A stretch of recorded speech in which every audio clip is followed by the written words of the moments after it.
Let's begin. So we're nearing the last few lectures for the course, so I had to make an executive decision on what to cover, and I think I will focus on hyperbolic equations for the remainder of the semester. In case you've heard of flux limiters, and when you're if you've ever used the CFD code, you'll hear things like super B or muscle scheme or from, or these kind of or a quick scheme. Like, what do they mean? We're going to learn about them in this piece of the course in these lectures. They're important primarily for hyperbolic type problems and hyperbolic equations. If you remember your PDEs class with the classification of differential equations, hyperbolic equations are advection type equations and like wave propagation type equations. And so there's like directionality of motion in a certain direction. And they're very important historically in the development of computational fluid dynamics, because historically we wanted air superiority. That's really it. We wanted to understand aerodynamic flows, and with the history of aerodynamics, we were trying to solve the Euler equations, and specifically for hypersonic flows or supersonic regime with flight, and trying to understand what happens when we have shock waves, when we have these sharp interfaces that we're trying to solve or develop with the Euler equations. So the Euler equations, for those who don't know, they're the full fluid flow equations that we learned, the Navier-Stokes equations. But if you take out the viscous terms, the viscous dissipation term, the diffusion term, you end up only with advection. And it's a very highly nonlinear advection. And these types of equations will develop shocks, and trying to resolve the shocks and move the shock, or kind of trying to capture it and see how it moves in space. They were having a lot of difficulty. So these lectures they will blend in elements of historical perspective. We'll start with some very old schemes that were early on in the development and understanding of computational fluid dynamics, but then we're recategorizing this in a new light, and eventually what led to what I call the flux revolution with finite volume methods. And so I'm going to present it in both a historical and slightly cleaner perspective, because in retrospect we know what's going on and what these researchers were facing when they were first studying these equations. So if you recall the Navier-Stokes equations, they have transient, advective, and diffusive and source terms. So primarily advection and diffusion, that's what we've been dealing with. We've used central on diffusion all the time. Diffusion is a good thing. It stabilizes oscillations, it stabilizes dispersion. It's a good thing to have. Advection, we always had trouble with advection. Because if we use central with a forward Euler, we were unstable. If we had to use upwind to get stability. Then if we added diffusion, we could use central on advection. So there's like a lot of stuff going on with advection, because it is a little bit harder to resolve. What you would expect from a simple advection equation, and this is the advection equation that we're used to, it's a simple linear advection equation in one dimension in space with a constant advecting velocity. If this number is positive here, then this whatever initial signal you plug into this equation is simply going to move from left to right. So if you have this kind of signal, for example, at t equals 0, as you move in time, that signal should in principle be untouched and just move in time. Okay, now advection comes in two flavors, and so far we only looked at when we looked at the advection equation, we solved it with a constant advecting velocity. When we went to Navier-Stokes, we did nonlinear advection, believe it or not, because there was the advection term duu by dx and duv by dy, and so on and so forth, right? So those were nonlinear advection terms, but they were kind of hidden in the equations nicely. We have the diffusion term to take care of things, so we were kind of okay, didn't worry much about that. But in general, advection comes in two flavors. Linear advection, where the advecting velocity is constant, so you can pull it out from the derivative, or when the advecting velocity is a function of the quantity being advected.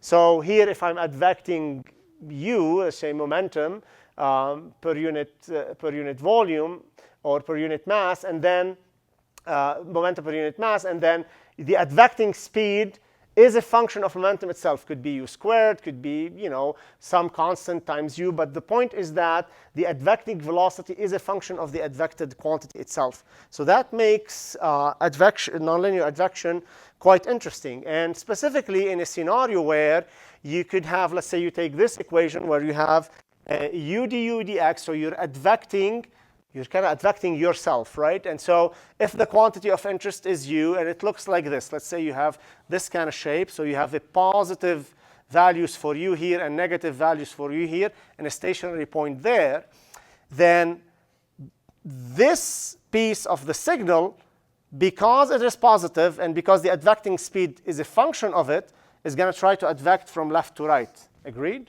So u du by dx is going to try to advect this to the right. And here, because the advecting speed is negative, it's going to try to advect it to the left.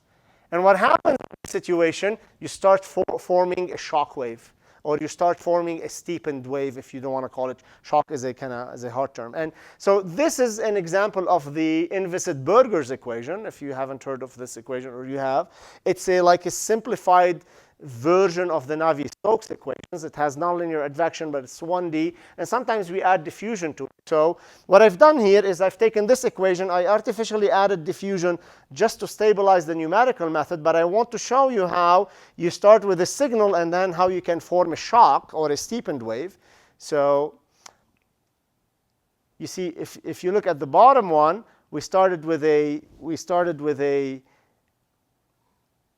sine signal, and then it started kind of advecting and forming a steepened wave over here. Same thing over here. You have a sine signal, and then it's going to start forming a steepened wave. So you have these sharp interfaces forming. That's a property of nonlinear advection. And historically, dealing with the Euler equations, it's essentially equations that have this form. You'd have u du by dx and v du by dy, and so on. Okay, so you have nonlinear advection going on. All right, so let's go historically and start kind of looking at what happens when we are trying to advect things with a bunch of different schemes. So I'm going to go through a survey of different numerical schemes for the advection equation, okay, whether constant advection equation or nonlinear. We will discuss the different examples. But my primary interest is advecting a sharp signal or a shock. So I have a value on the left, a value on the right, and there's a sharp interface between the two. So 1 and 0, or 1 and minus 1, 1 everywhere, minus 1 everywhere, and then they're like interfaced within one grid point. So a very sharp transition. And I want to see what happens. Can I advect that cleanly? All right. So the simplest scheme, we'll start with first order schemes in space. So right now we're thinking about space. Some first order schemes is the first one we will look at and that we're familiar with is the FTUS scheme, forward in time, upwind in space scheme that we're familiar with. So that's a donor-receiver scheme. If the flow is going from left to right, then we're going to donate the information from the left to the right, and then on the next step go from left to right. So that's the idea of advection. We're moving things in one direction. And if you remember that scheme, in a finite difference situation looks like this: un plus 1 is uin minus Courant number times ui minus 1, right? So that's the upwinding, right? Not central. This is upwinding, ui minus 1. You're using a one-sided backward derivative. And this scheme was conditionally stable when the Courant number was less than 1. And I explained the Courant number before, what it means, and I'll revisit this here. The physical meaning of this condition, that the Courant number is less than or equal to 1 for FTUS, that's called the CFL condition, the Courant-Friedrichs-Levy condition. It says the Courant number is less than or equal to 1. So if you're taking a signal moving on a grid with spacing delta x, and that's moving at a speed c, then in a single time step, that signal would move by a distance, small delta x, equal the speed of the signal times the time step size, okay? What the CFL condition tells us is that you cannot, at most, you can move one grid point per time step. The maximum distance you can move in a single time step is 1 delta x. That's what this condition tells us. All right. So results for upwinding, where we're used to, we saw these results earlier, is again I'm trying to advect sharp signals. Okay. So I'm looking at a step function here, and it's 1 and zeros, separated, and then you advect it with upwind. You start seeing diffusion because upwind is diffusive. We learned that. You have a little triangular signal over here. You get much more diffusion. This is going to continue diffusing, eventually going to stabilize at a point. But you get the point. Upwind is nice and robust because of its diffusive property. And I always say, try it with upwind. You're building a numerical method. You're doing something. Try it with upwind. See if it runs. See if it works. Okay? And then start working on improving. If it doesn't work with upwind, you have other issues in your code. Okay? So always try it with upwind. Now, so far, we've only dealt with a constant speed for these equations. Okay? In general, you could have a constant speed, but that varies in space. So it's not a function of the dependent variable itself, but the speed could vary in space. Okay? So c would vary in space. Or your speed is essentially just a function of the dependent variable. So what do you have? What do you do in those cases? You could say, OK, I'm going to visit every grid point and ask myself, at this grid point, is the speed positive? Then use backward differencing. Is the speed negative? Then use forward differencing, or upwind in each direction according to the speed. Okay? So there's a few ways to think about this. You could do this loop, certainly. In 2 dimensions, you have to there's no way to avoid this. But there's a smarter way of doing it. And mathematically, at least, it leads to a very interesting result that we're going to revisit at the end of these lectures. Okay, so if you were, one method to generalize the upwind scheme is to define these 2 velocities, c plus and c minus.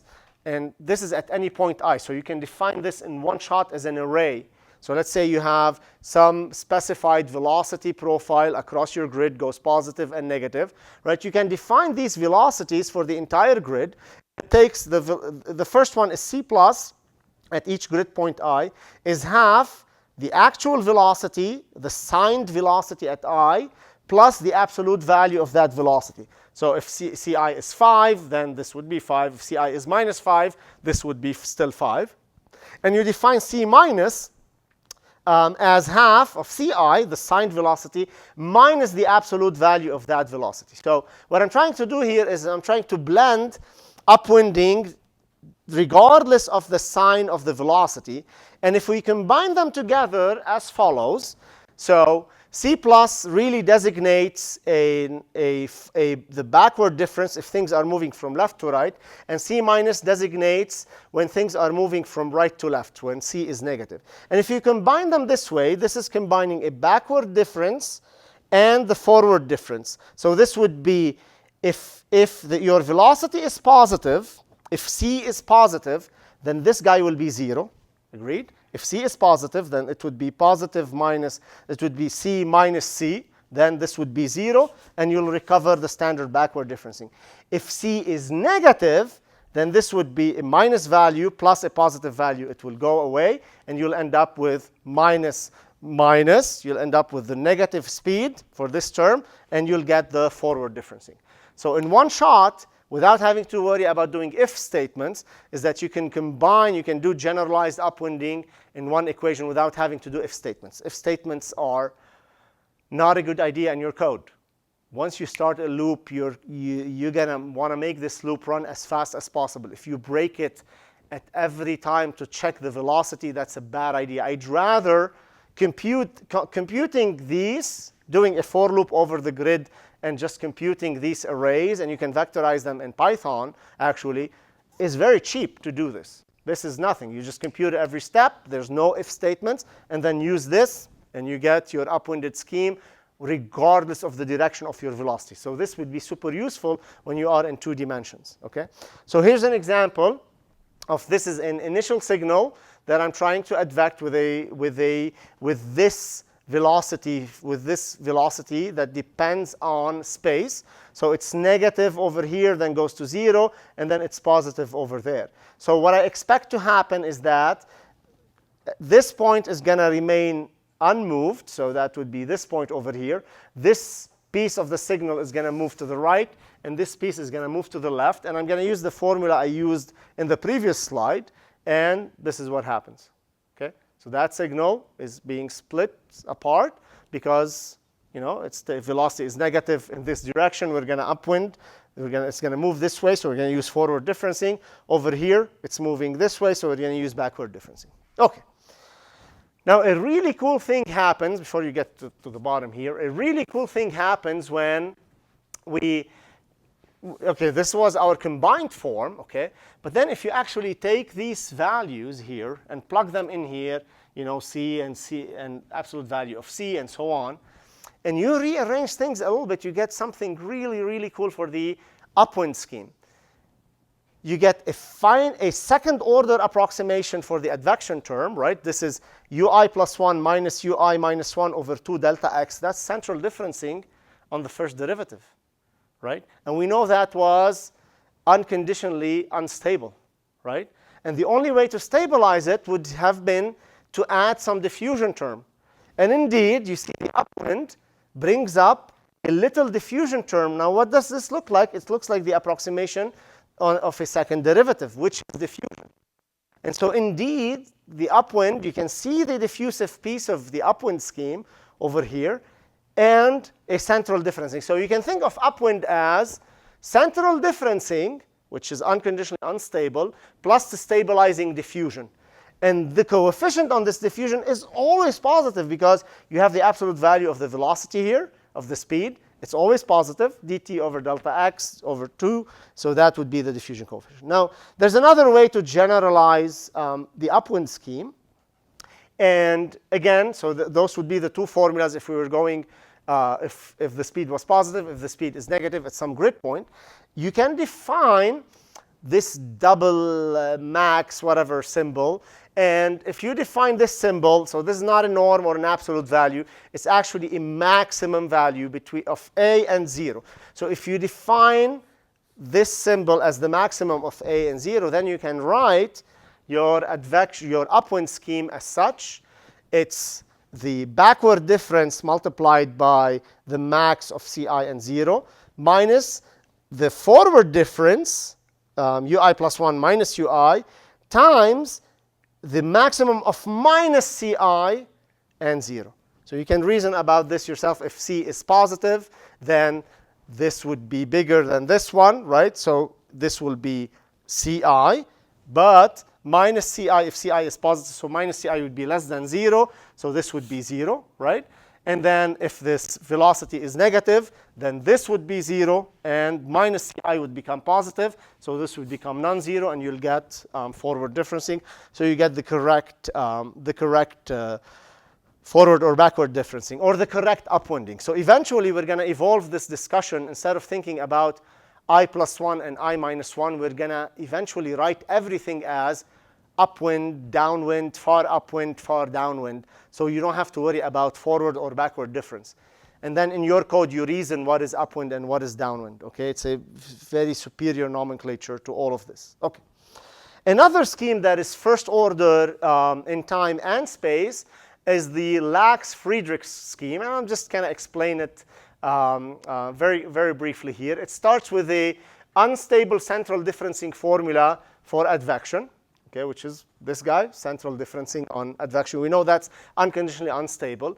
But then what they propose is replace the old value in the time derivative, so uin, as the average between points I plus 1 and I minus 1. Okay, so ui at n is the average of ui plus 1 and ui minus 1. And with this procedure, they actually stabilize the scheme.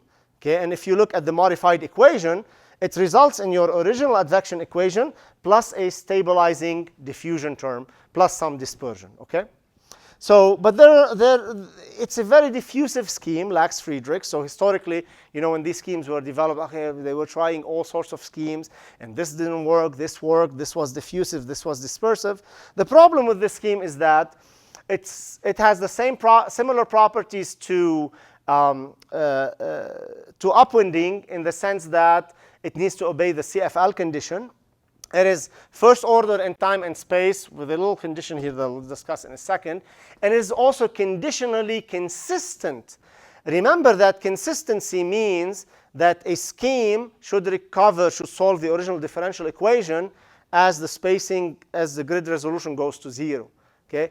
But this one, because of the truncation error, is only consistent if delta x is in the same order as delta t, because the truncation error is delta x squared over delta t and delta t. And so if delta t equals delta x, then it becomes order delta x, delta t, and then it will recover the original PDE if that's the case. But in its general form, it is not consistent. Okay, so that's good so far. Then everybody was saying, okay, why can't we go to higher order schemes? And I'm thinking about time. Eventually, we have to go high order in space, because that was a question that we didn't ask yet. But it turns out, like any of these schemes, if we want them to be meaningful, we want to go to higher order in time as well to get a little bit more stability. There's a very simple way of going high order in time that I'll explain in a little bit. But let's try to go to high order schemes. And again, in space, the first high order scheme that we looked at and we knew didn't work was the central scheme with forward Euler in time. So if you go FTCS, forward in time, central in space, you approximate your advective term or your spatial derivative with a second order approximation. We know that was unconditionally unstable, and I showed this result in the last lecture. The signal grows unboundedly, start dispersing, and everything gets ripped apart.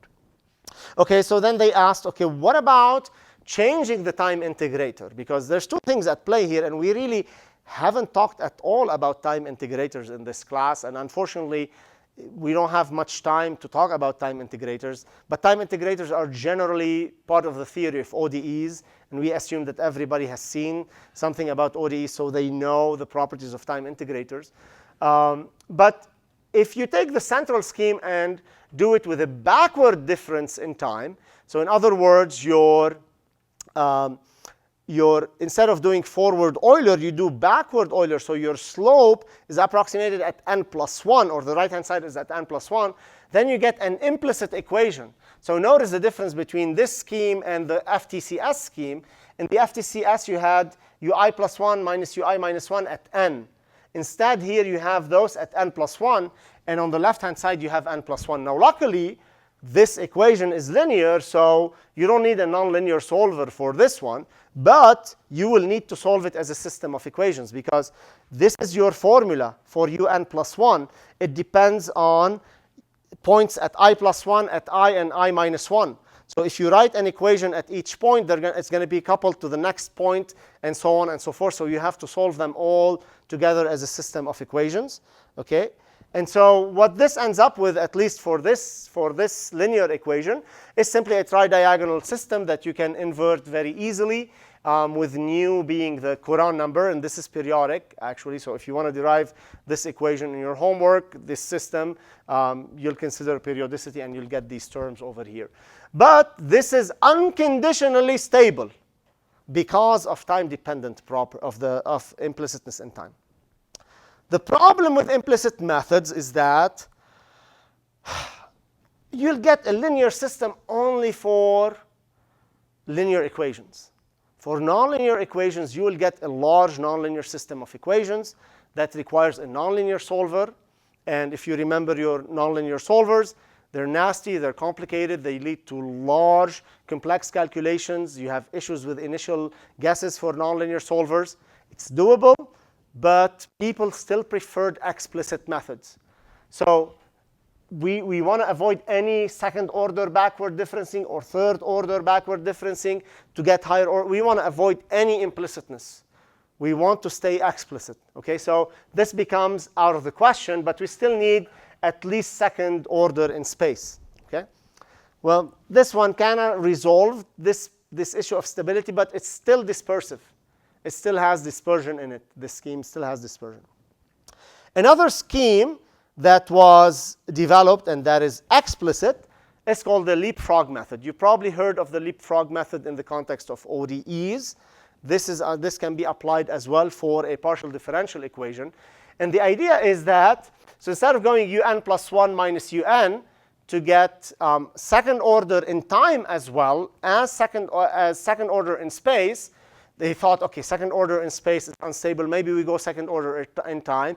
It's a little bit more stable. Indeed, it is more stable, but you'll see it gives terrible results for shocks. Then you go, you skip a time step. Essentially, you combine un plus 1 and un minus 1. Okay, so compare that to the forward Euler when you had un plus 1 minus un. So this would be a second order approximation on the time derivative. So in other words, this is a central difference in time. Compare this n plus 1, n minus 1 to I plus 1, I minus 1, right? This is second order in space. This is second order in time. The problem with this leapfrog method is starting condition.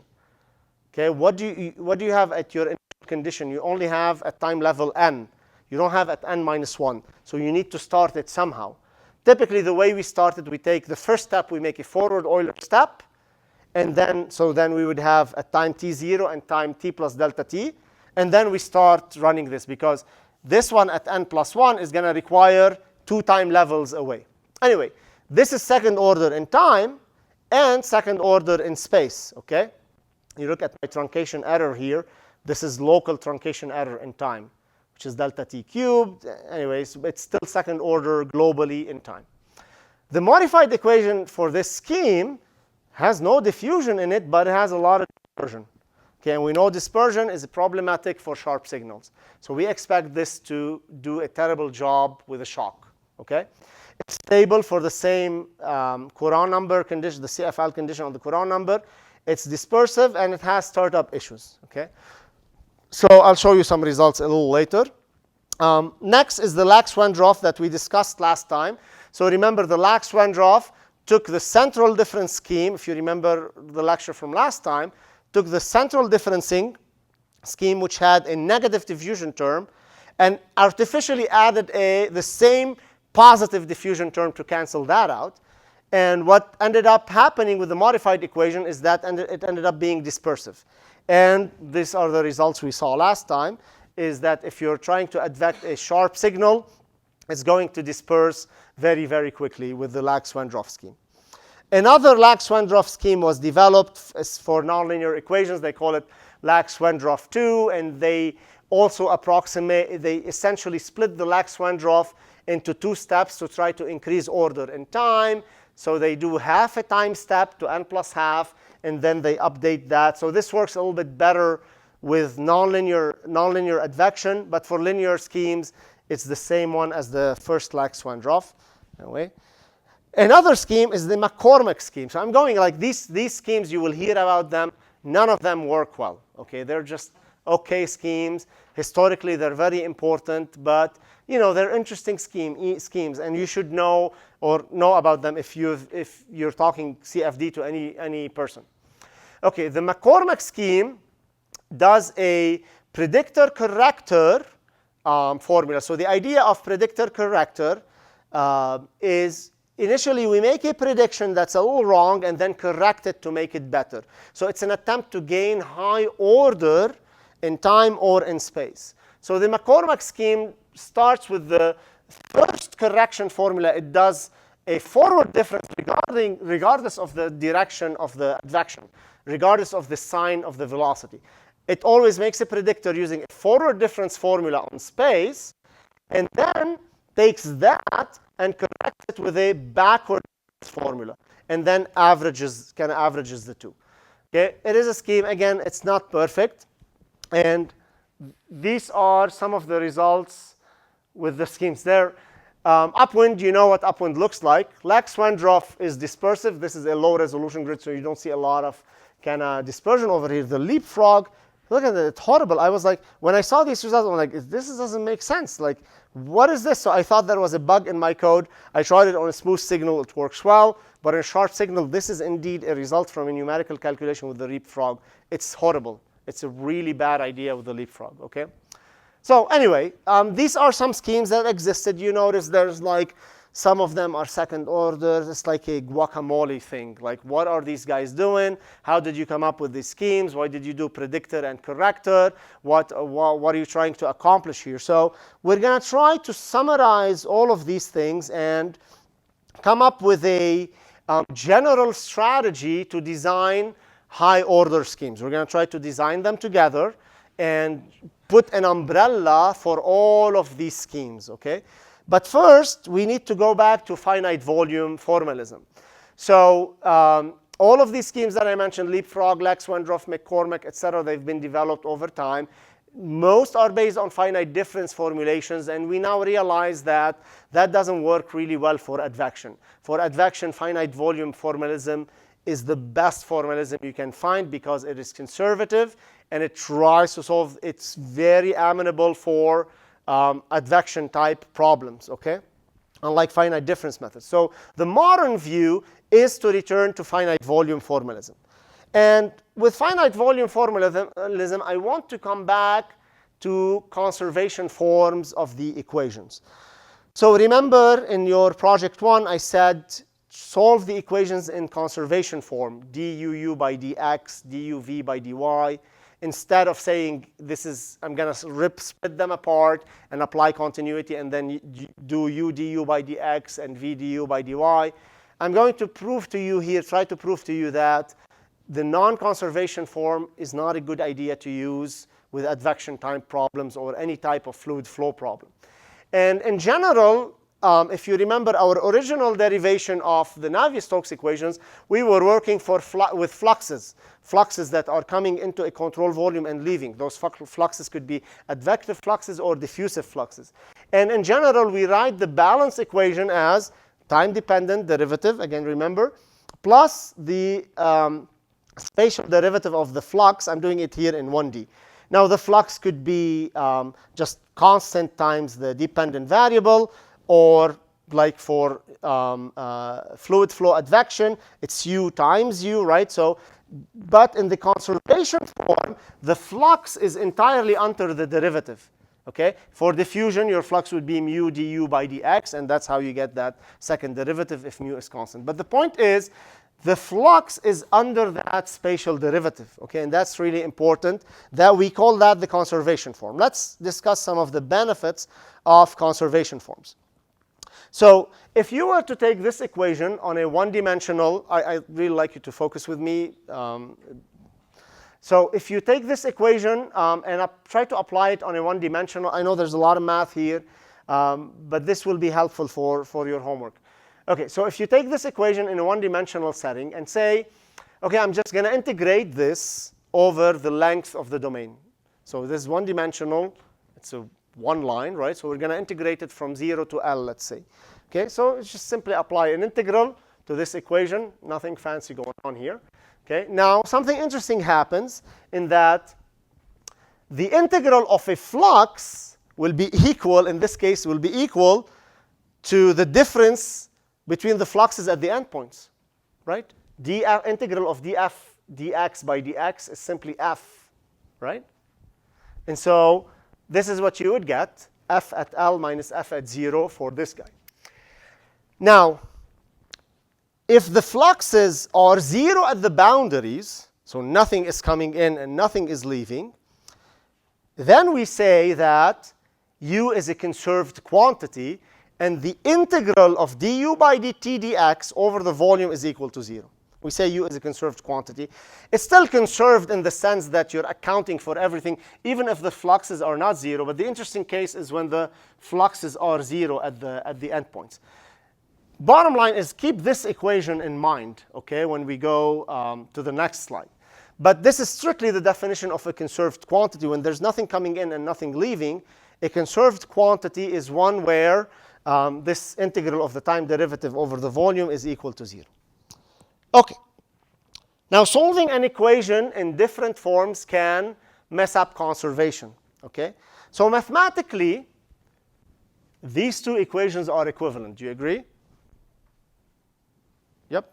Mathematically, analytically, du by dx is equal to d by dx of half u squared. But Suppose now you're using Upwind to approximate these fluxes over here, or these derivatives. Then numerically, they're not equivalent. At point I, this would be ui. If you're upwinding, say u is positive, you have a backward derivative, ui minus 1 over delta x. This one, if you're upwinding, it would be ui squared minus ui minus 1 squared over delta x. They're not equal. Numerically, they're not equal. Which one is better? Analytically, they're the same, but numerically, they're not. Which one is better? Let's ask that question. Okay? So let's see. If we were to take this form first, the non-conservation form of the equation, okay, and then let's go ahead and apply the integral over that flux term. Okay, so integral over L of u du by dx. That's approximately equal to the sum of all of these terms times delta x, right? So I'm just approximating the integral. And then I'm going to simply evaluate this guy, this approximation, at every grid point. Okay, so what you get is u1 squared minus u1 times u0 plus u2 squared minus u2 times u1 plus dot, dot, dot, all the way to the end. Now, if the fluxes are 0 at the boundary, we expect this to be 0, right? Because we showed that in the previous slide, that this should be FL minus F0, right? And that should be 0, but it's not. Okay, if you take the conservation form, something beautiful happens. So now take this form and apply that summation. What you get is u1 squared minus u0 squared plus u2 squared minus u1 squared plus u3 squared minus u2 squared. You get these alternating terms that cancel each other out, because u1 squared is going to cancel with u1 squared. u2 squared will cancel with minus u2 squared, and so on. And you're only left with the difference in the fluxes at the endpoints, which if they're 0, it would be 0. If not, it will still be the difference, which is the true answer. This is one simple example where the conservation form, numerically, is indeed superior to the non-conservation form, because it does conserve your quantities, your fluxes, right? It does indeed result in the difference of fluxes at the boundaries, end point minus the first point. This, I don't know, it doesn't. It might in some cases, but in general, it doesn't. So in general, there's study after study demonstrating the benefits and advantages of using the conservation form. So these slides just to convince you that we're going to be using the conservation form. I don't need those slides. I can just tell you, hey, we're going to be using the conservation forms. No questions asked, right? But I like to just demonstrate it to you a little bit. So the more conserved quantities that a scheme preserves, the better the scheme in general, okay? Now, we also know from experience, well, not necessarily us, but the literature tells us from experience that conservative schemes are guaranteed to produce correct shock speeds. So the speed of the shock, the speed at which it's traveling, its centroid speed, those are important properties about a shock. And so capturing that correctly, conservative schemes always do better. Okay. Here's another example that's very practical. So if I were to give you this signal and ask you to solve it in the non-conservation form using Upwind, the shock will not move. Okay, let's see how this works. So this is my initial condition. This is point I. The value is 0. Point I plus 1, the value is 0. Point I minus, the value is 1. Point I minus 2, the value is 1, and so on. If we were to solve the non-conservation form for this equation, Berger's equation, you'd get ui at n plus 1, right, is ui at n minus delta t over delta x, ui at n, and we're upwinding, ui minus 1. Okay, what happens at point I? Well, uin is 0, indeed, because the initial condition is 0. Uin is 0, so the shock is not going to move. It won't move. The same applies for ui minus 1, ui minus 2, and so on. Nothing's going to happen to the shock. It won't move. However, if you do it with a conservation form, this is what you would be solving in the conservation form, d by dx of 1/2 u squared. And if you run the math on it, so uin is 0 indeed, but uin is 0, but ui minus 1, n is 1. And so you get delta t over 2 delta x, and you get motion of the shock. The shock will move. OK. So point is, we're going to be dealing with conservation forms from now on, okay? Now, let's go back to our finite volume formalism, because again, we said we're going to take a finite volume view of these hyperbolic conservation laws, hyperbolic equations. So we're going to come back to finite volume integration. And recall that this was our equation, d phi by dt, du by dt, whatever you want to call the dependent variable, is equal minus the derivative of flux or plus the derivative of the flux, whatever you like, okay? Then it will change the definition of the flux. Now, the flux is simply the speed times the dependent quantity for hyperbolic equations, right? We're not talking about diffusion, we're talking about advection specifically. And we're going to assume that the velocity field lives on the faces, okay? And the dependent quantity lives on the centroid in general. The dependent quantity could be the velocity as well for momentum, but that's only a special case. The same technology, the same derivations apply in those cases as well. You just have to keep track of all quantities and variables. But in general, for a cell-centered quantity with a velocity field that is known, either obtained from Navier-Stokes equations or prescribed, okay, this is what we're looking at. D phi by dt is equal minus df by dx, and f, your flux, is simply the advective flux u times phi. And this is our control volume, cell centroid, east and west face, 1D for simplicity, okay? And if you remember our finite volume integration, we said we're going to integrate this equation at each control volume. Okay, so in space, we're going to integrate from west to east, d phi dt dx, west to east, df by dx dx. And in time, we're going to integrate from tn to tn plus 1, okay? And assume phase velocities are known. Now remember, our definition was that we store the average value of phi at the cell centroid, and the average value is phi tilde x, the integral from west to east of phi dx, just to simplify our nomenclature. That's what we are solving for. And if you do that, you recover this equation. You get d phi, because integral of phi dx is simply phi tilde times delta x, and you still preserve that time derivative. So you still contain that time integral with the time derivative of phi tilde, the average value, d phi tilde by dt delta x, integral over delta t, right? Now the flux integral, it's easy because that's going to be f east, flux at the east face, minus the flux at the west face. Okay, so we did this when we did finite volume. Okay, so we're going to revisit it here. We're going to dig a little bit deeper. Okay, so this is understood so far, right? Now, if you also call f tilde as the average of f within a time step, then this is what you would get. You would get phi n plus 1 tilde minus phi n, because this is a d phi by dt, d phi tilde by dt dt is an exact, you get the exact solution. It's phi tilde n plus 1 minus phi tilde n. And that's equal to delta t over delta x. If you assume that the average value over a time step of the flux is f tilde, as defined here, then this is what you would get. OK, so now the question is, how are we going to find these values? In general, if we want to stay explicit in time and use high order in space fluxes, so this is the only time we're going to touch upon second order, higher order in time. And I'm going to show you a very, very easy way of doing second order in time. And we're going to code it together in the next lecture next week. It's not very complicated at all, and you get second order in time very easy. Okay?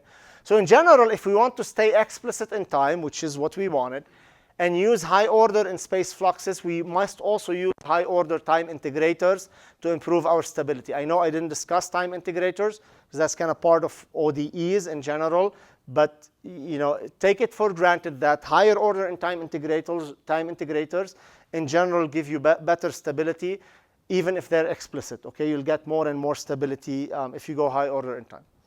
Okay, so how are we going to do this here?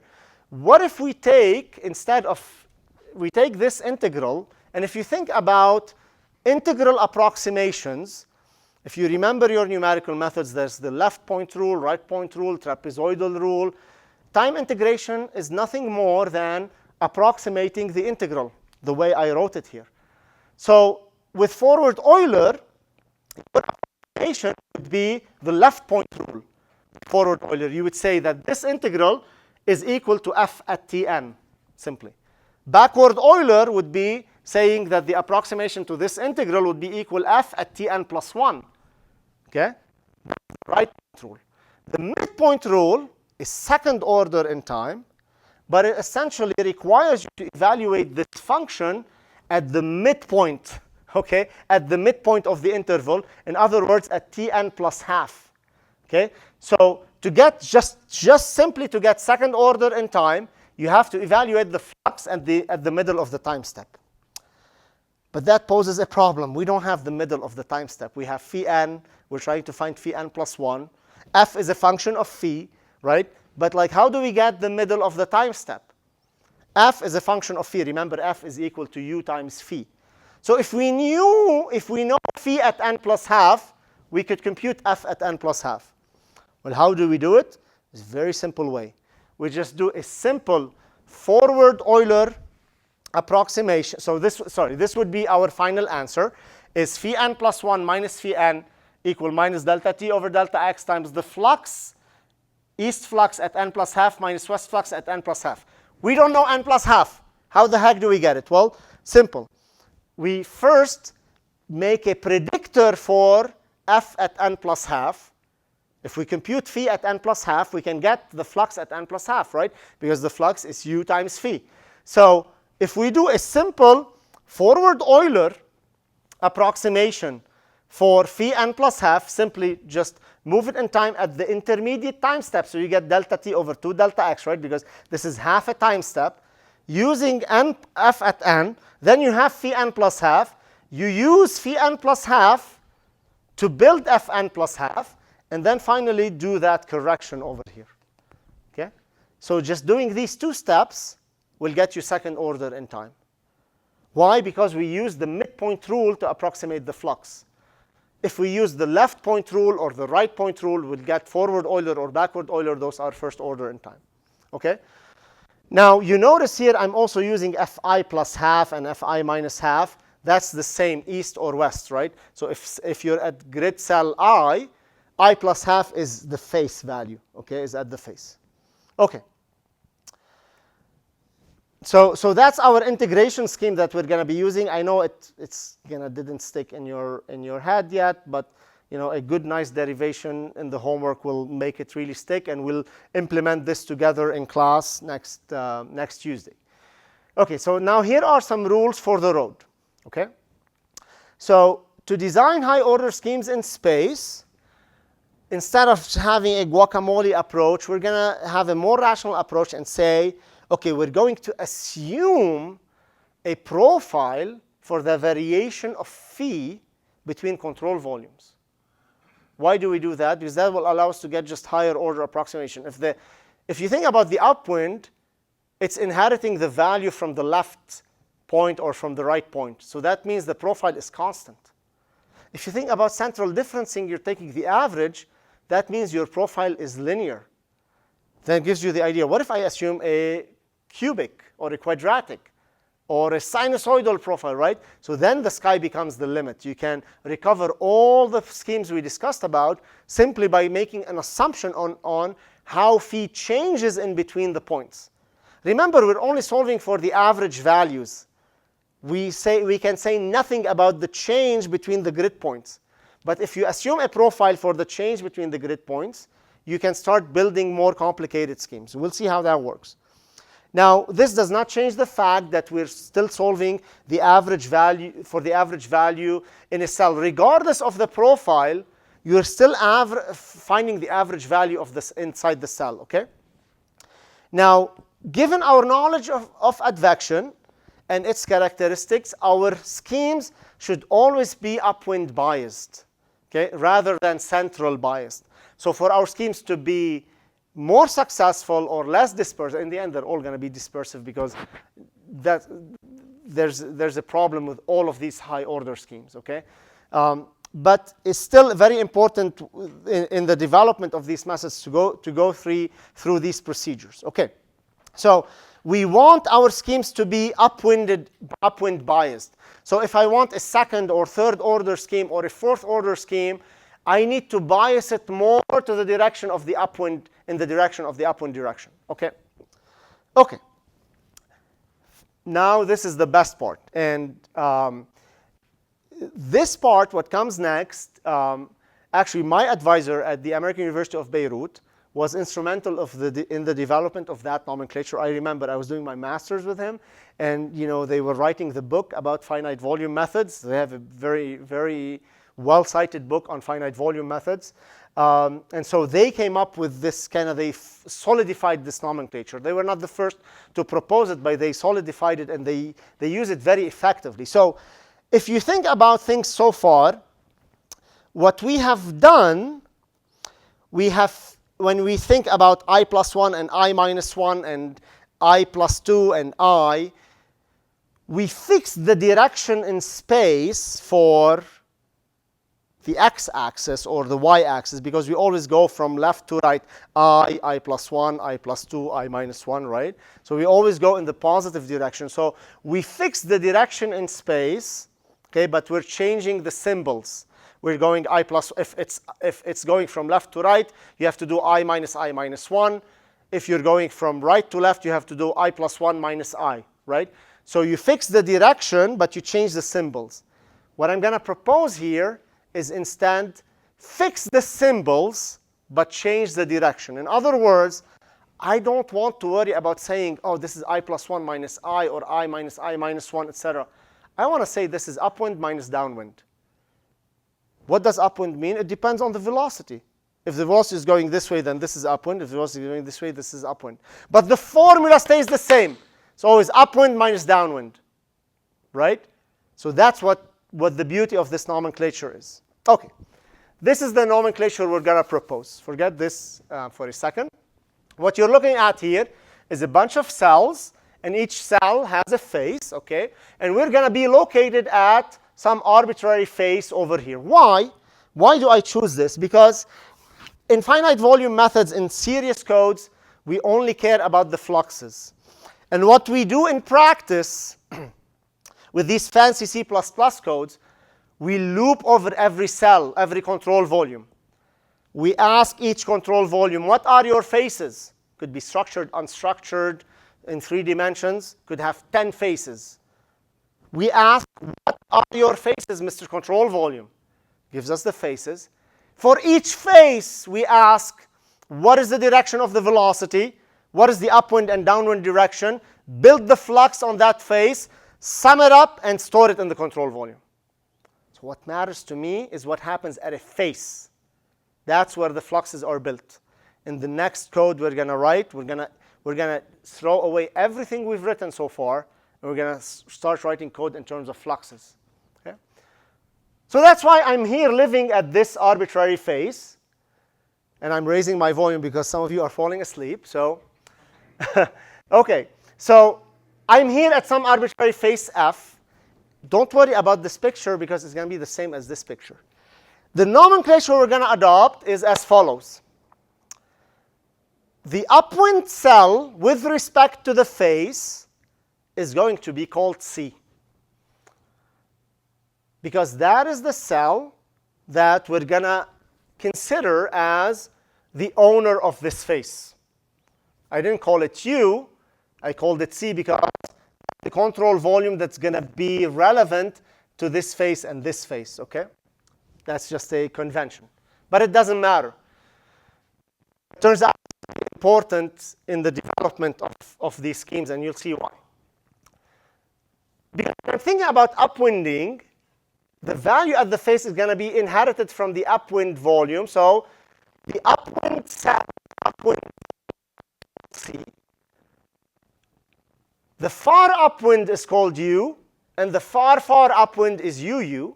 The downwind is called D, and the far downwind is called DD, and so on.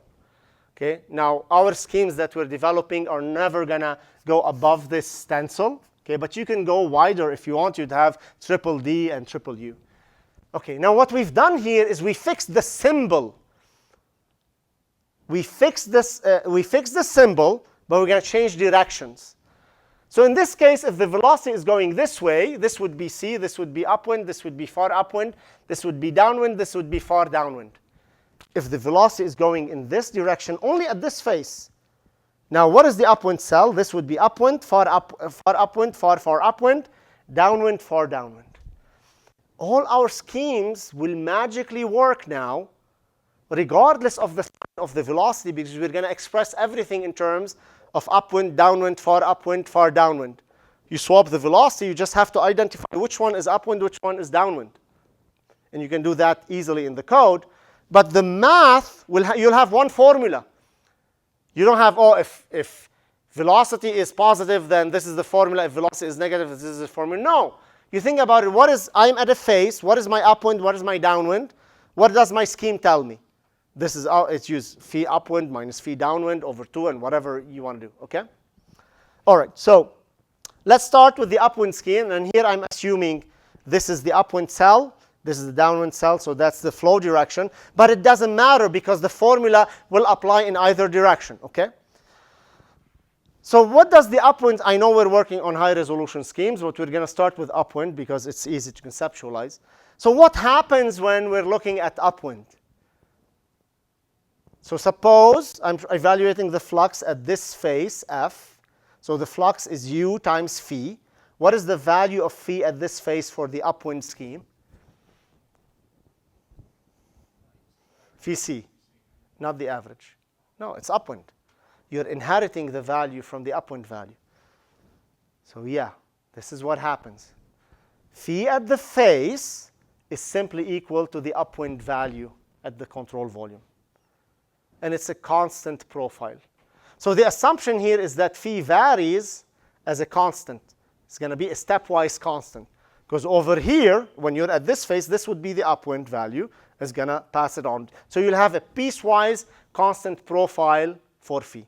That's upwind. Okay? Now, if I switch back to I plus 1, and I minus 1, right? So if this would be cell I, this would be cell I plus 1, this would be cell I minus 1. And you can see kind of how annoying this looks like. In practice, what we're going to do, we're going to go in the code and just write things in terms of phi upwind, phi downwind, phi far upwind. We figure those out at the beginning. We say, okay, if the velocity is positive at this phase, then this would be phi upwind, this would be phi downwind, and so on. And just work our formulas thinking about upwind direction only. Upwind, downwind, not I plus 1, I minus 1. It's a nightmare dealing with I's. Okay. All right, central scheme. So we're starting second order now, going higher order. What does the central scheme tell us? What would be the approximation for phi, the value of the dependent quantity at the face? Okay, so I'll help you a little bit. So the central scheme assumes that phi varies linearly between control volumes. So we're just simply going to draw a line between these two control volumes. And the value at the face is whatever that slope of the line is and whatever value this is. Now, how do you derive this in general? Well, simply assume that phi of x is this profile. It's a linear profile. A naught plus a1x, which is the slope, minus xc. So there's an intercept, wherever you're trying. So, and then you can solve for a naught and a1 for this profile. Okay? So phi at xc is equal to phi c. So that gives you a naught, right? You're assuming this linear profile here. It needs to match phi at c here and needs to match phi at d here. So I can use these 2 points to find the slope and the intercept. And phi at x downwind is phi downwind. And then I can solve for a1 in this case. You combine them together, and you find a naught and a1. You blend them together, and you find this general formula for non-uniform grids even. This works for non-uniform grids. When we did the central approximation with finite difference and the 2 delta x, that only works for structured grids. This is going to work for any type of grid. And when you go unstructured, there's another formula for it. But Now, when you are on a structured grid, something beautiful happens. When you are on a uniform grid, then everything is equally spaced, and you simply get the average between the 2 points. The value at the face, that's going to affect the flux. The value of phi at the face is simply the average between those two values. Okay? So it's trying to weigh downwind and upwind values. That's why it creates those oscillations. It's like getting information from which doesn't exist yet because you're moving in one direction. Okay. So then, if you think about it, this would be the flux. We're thinking about fluxes now. We're not thinking about finite difference formulas anymore. We're done with that. We build fluxes and we sum up the fluxes. That's what we're doing from now on with finite volumes. Okay? Okay, so now let's build our another scheme that we've never seen before. This is going to be the second order upwind scheme. Now we realize that the central scheme was bad because it's trying to weigh downwind and upwind. And we said a good property of advection is to always try to upwind things. So let's get a second order upwinded scheme. Could we do that? Yeah. So let's draw a line that connects the upwind and the far upwind value.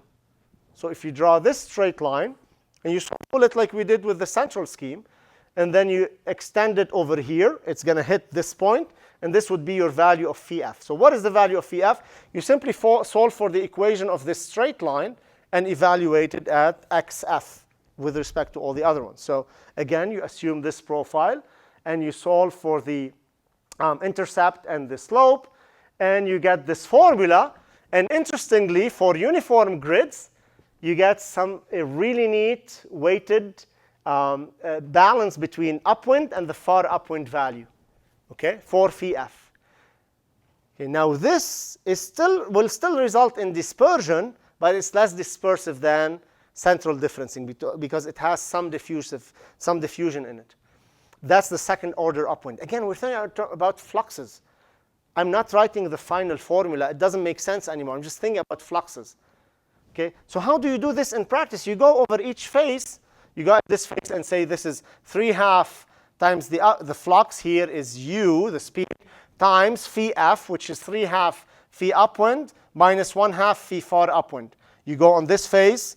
Okay, if the velocity is here, this would be upwind, far upwind. If the velocity is this way, it doesn't matter. Okay, you just think about upwind, downwind, far upwind. That's all you think about. You don't think in terms of I and I minus 1 and I plus 1 and these formulas. These are our formulas from now on. Okay. Now you can implement it. I'm just showing here how annoying it would be to kind of try to implement just the flux. One flux. Remember, you have this flux and you have that flux here. Okay, so imagine implementing this with I and I plus 1 and I plus half and I minus 1. It's very complicated. We're not going to do this. In our codes, we're going to think about fluxes like this. Upwind, we'll identify what is upwind, what is far upwind, what is downwind, what's far downwind, and just combine them together cleanly. Okay, who's heard of the quick scheme? Influent, right? Yeah. So quick scheme is quadratic upwind interpolation for convection kinematics. I think it's like they tried to make it up so that it sounds nice. Convection kinematics, you know. It's a quadratic scheme for advection, okay? So it's another version of a second order scheme, okay? And however, it assumes that there is a parabola, okay, that phi changes as a quadratic between these points. It's more weighted to upwind, so there's u and there's upwind and far upwind, but there's a little bit of downwind. Okay? So if you were to draw a quadratic here or a parabola, right? Get the coefficients for that parabola. You have 3 coefficients, ax squared plus bx plus c, right? So you have 3 points. You can exactly get those coefficients in terms of the delta x's and whatever, and then simply evaluate that formula at the face value. Yeah, this is what you get. These are great homework exercises, by the way. Okay, so you get this formula for uniform equal grid spacing. Phi at the face is equal phi upwind. This is how I think about it. Not phi I plus 1. Phi upwind plus phi downwind over 2. So that's central, right? Minus phi minus phi downwind minus 2 phi upwind plus phi far upwind. So there's a bigger central. So there's a small central approximation, like a bigger, wider central approximation over 8. Okay? That's just phi f. Yeah? Why didn't you call it phi c, phi upwind? Because that's the upwind value. That's how we defined it. We defined C as the upwind cell, and U as the far upwind, UU as the far upwind. Because we could call it phi U, but then you get phi UU and phi triple U. Generally, this is like the widest stencil we're going to be dealing with. Yeah. I see now it's phi upwind from phi f. Yes. Yes. The upwinded value with respect to the face. Yeah. Always. Again, if you were to try to implement this with I and I plus 1, it's a nightmare. We're not going to do this. It's going to be really neat and clean, thinking of it in terms of upwind and downwind. Okay. Another scheme is the from scheme. And the from scheme draws a line between the far upwind and the downwind. So they said, no. We're better than upwind, okay? We're going to go to the far upwind and draw a line to the downwind. And then we're going to take that line and draw a parallel line from, so we're going to get this slope. And we're going to put that same slope from phi upwind and try to get phi f. I'm like, I don't know what they're doing here, okay? So anyway, it results in this form, that the face value is simply the upwind value plus the downwind minus the far upwind over 4. Like, it's weird, okay? But all of these schemes are like, now you see with this formulation, so if I go and ask you in the homework, draw a cubic, okay? So you have 4 terms, 1, 2, 3, 4. Draw a cubic over here and find phi f. You should be able to do that, okay? Because we standardize the way we're going to build these schemes, only thinking about the face value, okay, the flux value. Okay, now all of these schemes, thankfully, can be consolidated into a single scheme that we call the K scheme. Now, the K scheme, it defines 2 slopes. An upwind slope, which is the slope between, the upwind value and the far upwind value. So we call that's the upwind slope, okay? Because it's going to be linear. And we define a downwind slope, S plus. Okay, so that would be the downwind slope, biased towards the downwind direction. Okay? Excuse me. And then we say our true phi, our phi at f, is phi upwind plus delta x over 2 times some slope. What is this slope as? It's a weighted average between the upwind and downwind slope. So what they did here, they said, okay, we're gonna introduce it. We're gonna parameterize.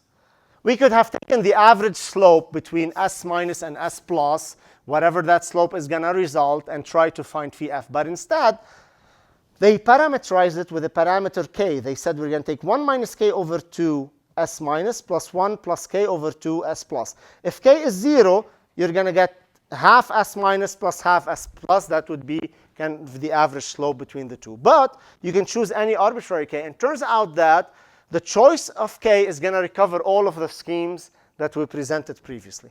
Okay? So now it's a matter of simply defining. We already have those slopes, phi c minus phi upwind, and phi downwind minus phi upwind. So sorry, phi upwind minus phi far upwind, and phi downwind minus phi upwind over h, right? So we already have those slopes. And then that's it. It's pretty simple to compute S and combine the two. And then interestingly, for k equal minus 1, you recover the SOU, the second order upwind. K equals 0, you recover the from scheme. K equal half, you recover the quick scheme. That's crazy. K equal 1/3, you get a third order upwind scheme. K equal 1, you get the centered scheme. And that's about it. Okay? So if you were to kind of replace things, some people like to compute it this way, S minus S plus, and then they combine them. Or you can just blend them into phi face. This is phi at the face would be phi upwind plus this parameter, phi upwind minus phi downwind minus phi upwind. Either way works, okay? But then in practice, the way we're going to do it, we're not going to use I and I plus 1 and I minus 1. We're always going to be thinking in terms of what is upwind value, what is downwind value, what is far upwind. Now, to define upwind, far upwind, we're going to need to slice the array. Say, OK, at this point, this is the upwind value. At that point, this is the upwind value. But we'll build those arrays and then just simply deal. You build them once at the beginning of the loop, and then just simply deal with upwind, downwind with these symbols here, okay, as we write them in the code.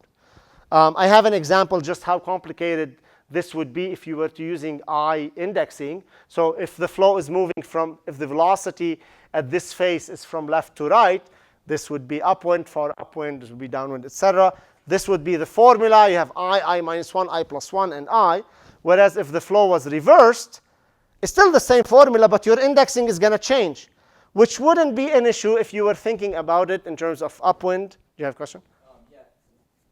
When we use different schemes, is that for different fluids or just how? No, it's a different approximation, not different fluid. No. I would say the scheme that you use has to be appropriate for the types of signals that you're trying to resolve, or the types of flows, not fluids. So I think you meant flow, the type of flow. If there are shocks and sharp gradients in your flow, then you need to make sure you have little dispersion. And all of these schemes are going to have dispersion. We're going to demonstrate that. So we're going to throw them all away, okay, later on in the end. But they're super important in kind of thinking about advection. But when you have smooth profiles, etc., you can use a centered scheme with second order in time. You'll be stable and you'll be fine. Okay, so it depends on the type of flow, what you're trying to resolve. And sometimes you don't know. You're like, you could use one of these schemes, and some regions of the flow, it's good. Some other regions, it's bad. You pick another scheme, the other region becomes good, and this region becomes bad. You know, so it's just a scheme for advection. Okay. All right. So these are some results. We're going to implement the K scheme. We'll implement it on Tuesday together. But these are some results with K equals 0. With K equal different values for K, which is super nice because you just pick you just implement that scheme once, change your value of K, see what happens. But this is annoying. You have dispersion everywhere. These are all second order schemes. Okay, third order, one of them probably is third order. I think this third order. But still they have dispersion. I'm like, man, you know. But you'll notice that low-order schemes are dissipative, but do not oscillate. So upwind, for example, which is the only scheme that we know it does not disperse anything, is very dissipative, okay? But it doesn't oscillate. In other words, it preserves the monotonicity. And I have this in red. This is going to be a very important word. We're going to reserve that for next week, okay? High-order schemes are more accurate, but they produce oscillations. They are dispersive, in other words. And this will lead us to a very important theorem that's going to tell us that all of these schemes that we've looked at so far, they're all going to be dispersive. So pretty much they're going to be useless. We're not going to like them. I'd rather have upwind and have a nice, you know, some diffusion in the flow, but not have to worry about signals like this, because on a shock wave, on a sharp signal, this is going to be really bad. Okay? So next Tuesday, we will code up the K scheme together, spend a good portion of the lecture looking at indexing and slicing, because we're going to ditch everything we've done so far in coding. We're going to rethink how we're going to code things. We will code in terms of fluxes. So we need indexing on the faces. And guess what? We're going to add, if you didn't like one ghost cell, we're going to add 2 ghost cells now, because we need to be able to cover the far upwind and the far downwind cases as well. Okay, so we're going to do that. We'll think in terms of fluxes, but we'll solve a simple advection equation like this, and we'll try with the K scheme. We'll get all sorts of crazy results with different signals, and then we'll understand why. There's this theorem by Godunov that tells us all of these schemes are going to be dispersive. There's no solution. And that's the end of CFD. No, it won't be the end. We're going to circumvent that problem by using what we call nonlinear advection schemes. So nonlinear advection, we're going to use a nonlinear approximation to that. Like, how do you do a nonlinear approximation? Like, approximations of derivatives are all linear, ui plus 1 minus ui over 2. There's like no nonlinearity there. We'll learn about it. Anyway, so this is it for today. Have a nice weekend. I hope you got started on your projects. Email us with Canvas, copy me and Maher, and we'll be able to help you, okay? Thank you so much. Have a good weekend.